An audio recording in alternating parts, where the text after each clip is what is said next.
Bonjour à tous. Il s'avère que je viens de finir ma séance et je suis extrêmement content. Il s'avère que j'ai deux sujets qui me tiennent à cœur et donc je vais déjà traiter d'un des premiers sujets qui m'est venu en tête lors de ma séance. Le pouvoir de l'ignorance. Il s'avère que nombre de gens sont en mesure de vous juger en étant dans une ignorance totale de ce que vous êtes, de ce que vous faites. Ils ne jugent qu'en fonction des impressions et donc, ou des aperçus. Et donc, ce qui est proprement génial, de par la pratique, là je sors de ma séance de boxe taille de pied-point, j'essaie vaille que vaille de rester aussi propre que possible par rapport aux indications que m'a donné Guillaume Kerner. Et je ne dirais qu'une seule chose, je suis extrêmement heureux. Là, la force de l'ignorance, je commence à comprendre le pourquoi du besoin de s'isiaziquer d'aventures dites aléatoires. Comprenez que lorsqu'il y a un doute, lorsqu'il y a une croyance, et que vous êtes en mesure, par le biais du mensonge, de la tricherie, de la manipulation, du fait d'induire en erreur, en étant de bonne foi ou de mauvaise foi, vous êtes en mesure d'asseoir une autorité sur les ignorants. Là était la force de s'isiaziquer. Qu'est-ce qui caractérise un ignorant ?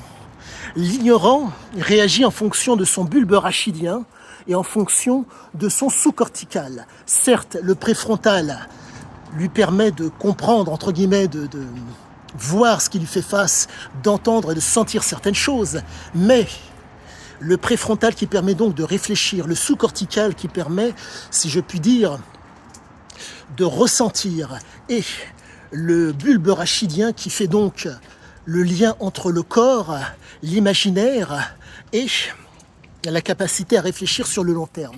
Tout s'interpénètre.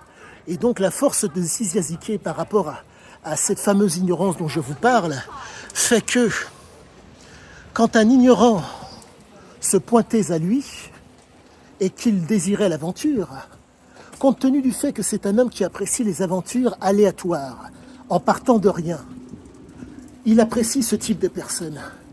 Car si il arrive à asseoir une autorité sur lui, une emprise sur lui, ils vont aller très très loin dans quelque chose, comment dire, pour faire simple, les forces insoupçonnées qu'il a en lui, il va les découvrir. Et au-delà de ces forces insoupçonnées qu'il a en lui, il y aura la possibilité d'envisager nombre de choses. Il s'avère que, au niveau donc de la, pardonnez-moi, donc de l'expression et de ce que l'on appelle l'exercice. En un mot, vous pouvez avoir les pensées, si je puis dire, adéquates et vous pouvez avoir les capacités adéquates, mais la problématique est la suivante. Il peut y avoir comme problème cette chose, le fait de ne pas être, pardonnez-moi, le fait de ne pas être en mesure d'exprimer ce que vous êtes. En un mot, vous avez des capacités, vous avez d'ordre physique et des, comment dire, et vous avez, si je puis dire, des débuts de comment dire, vous avez la plasticité cérébrale, en un mot, vous avez, si je puis dire, la capacité à raisonner suffisante pour y arriver. Mais le problème, c'est la capacité, l'envergure à saisir l'opportunité pour être dans l'action. Eh bien, la force de s'isiaziquer fait que tout ce qui était aléatoire le stimulait.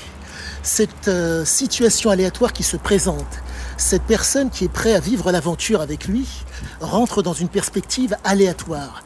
Et cette perspective aléatoire où il commande, où son système de valeurs qui est basé sur la jouissance, donc le plaisir, se présente, fait que Ziquet appréciait les ignorants. L'objectif n'est pas de vous dire que c'était quelqu'un de condescendant et de méprisant, certainement pas. Mais, de par sa nature, l'Ab et gréco-syrienne, on se retrouve face à un voyageur et un combattant. Et si je puis dire, le propre du combattant, c'est d'utiliser les moyens à disposition pour faire la différence. En un mot, S'il peut bénéficier de la surprise, donc de l'ignorance, il l'utilise. L'ignorance, le lieu et les renseignements font la différence pour faire la différence face à une situation aléatoire. Si vous avez cette espèce de triptyque, la réalisation, si vous avez l'envergure pour, est envisageable. J'en reviens à à la biologie. Vous avez des capacités qui sont en mesure de s'exprimer, voire de s'exercer. Mais il faut l'expression. En un mot, le ressort physiologique qui fasse que vous allez saisir l'opportunité. De par le fait que Cyzia était un homme qui était dans des états de conscience modifiés, l'opportunité par rapport à son système de valeurs, il était en mesure de la saisir par rapport à d'autres. Pour peu que vous ayez quelques difficultés à saisir la fameuse opportunité, lui était en mesure de le faire. Voilà ce qu'il en est aujourd'hui de ma compréhension de Cyzia Ziké. À tous, excellente fin de journée et je vous dis à bientôt.